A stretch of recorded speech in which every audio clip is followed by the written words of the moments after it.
Take a listen to this, Tammy. Yeah. Andrew Bates, a lot of reaction to this exchange.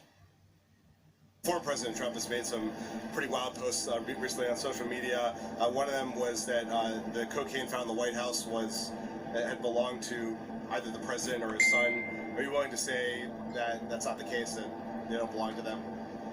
I don't have a response to that because we have to be careful about the Hatch Act.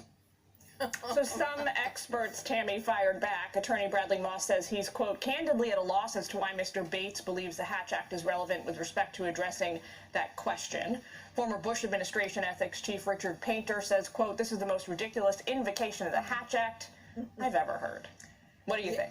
Yeah, it's difficult when the American people are looking. We already have a legitimacy problem with the government. We've seen that in polls, that very few people trust that the government is doing the right thing or that they can trust it in general.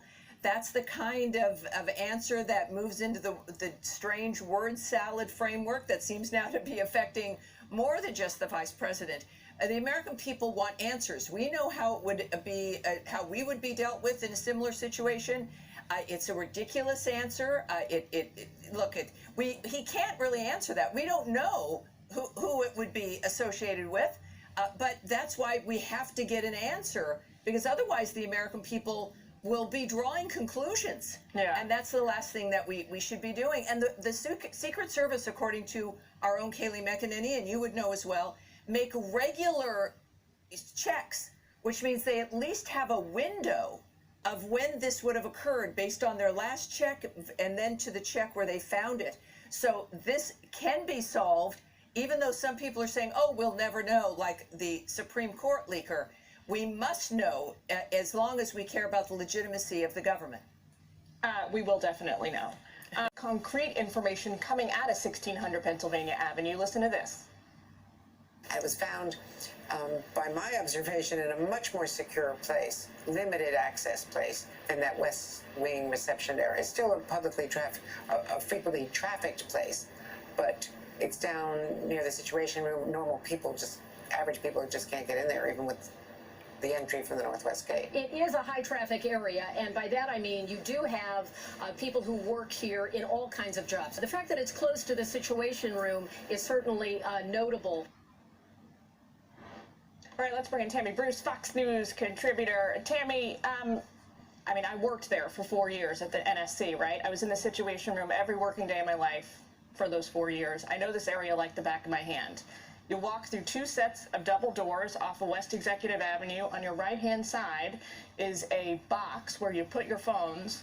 It's at a guard desk right before you enter the Situation Room. You need access to get in there. The only people who are putting their phones in there are people who are cleared to go into the Situation Room. That means we're looking at West Wing staff, some West Wing staff, not even all of them, the entire National Security Council, a couple hundred folks, staff who work inside the Situation Room, a couple of dozen of them, plus the people who visit who are also pre-cleared and have security clearances from the departments and agencies. Right. It is a heavily trafficked area of the White House, that is true, but hardly anybody is using those phone boxes. Right. It's only folks who are going inside the Situation Room. It looks like an insider problem.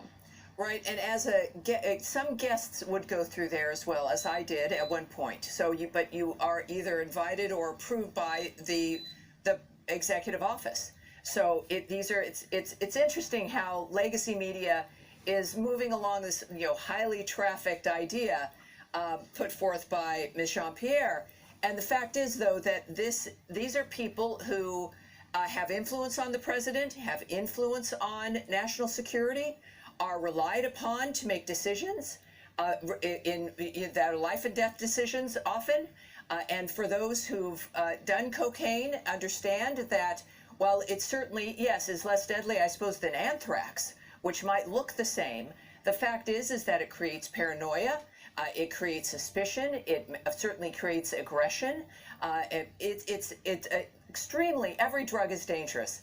I did my share in my late teens and early 20s. It's something I regret now seriously, but this is a remarkably shocking story. It's a dangerous story, and the American people, I think, understand this.